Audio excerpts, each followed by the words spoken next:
నగరంలోని ధర్నా చౌక్ లో బీఆర్ఎస్ నాయకులు ధర్నా చేశారు. కాంగ్రెస్ ప్రభుత్వం ఇచ్చిన మాట ప్రకారం రైతులకు క్వింటాల్కు 500 రూపాయలు బోనస్ ప్రకటించాలని డిమాండ్ చేశారు.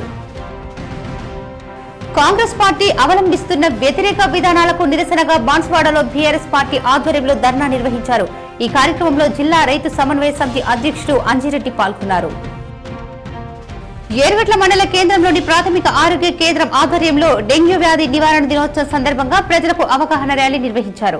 ఈ సందర్భంగా వైద్య అధికారులు సిబ్బంది కలిసి అవగాహన ర్యాలీలో పాల్గొన్నారు. బోధన్ పెగడపల్లి ప్రాథమిక ఆరోగ్య కేంద్రంలో జాతీయ డెంగ్యూ దినోత్సవం సందర్భంగా మెడికల్ ఆఫీసర్తో పాటు సాఫ్ట్ నర్సులు, ఏఎన్ఎంలు, ఆశా వర్కర్లు ర్యాలీ నిర్వహించారు.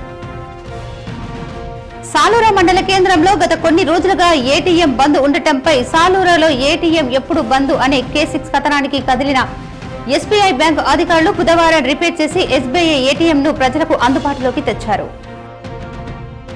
అకాల వర్షాల నేపథ్యంలో ధాన్యం కొనుగోలు కేంద్రాలలో ధాన్యం నిల్వలు లేకుండా చూడాలని అదనపు కలెక్టర్ చంద్రమోహన్ అధికారులకు సూచించారు. కామారెడ్డి కలెక్టర్ కార్యాలయంలోని జేసీ ఛాంబర్లో గురువారం రెవెన్యూ, జిల్లా పౌర సరఫరాల అధికారులతో ధాన్యం కొనుగోలుపై సమీక్ష నిర్వహించారు.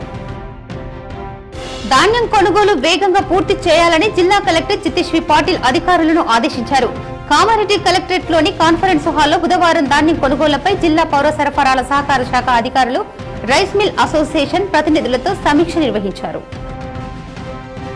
ఎస్ఆర్ఎస్పీలోకి పూడిక తీసి రైతులను ఆదుకోవాలని ఎర్రజొన్న రైతుల నాయకులు డిమాండ్ చేశారు.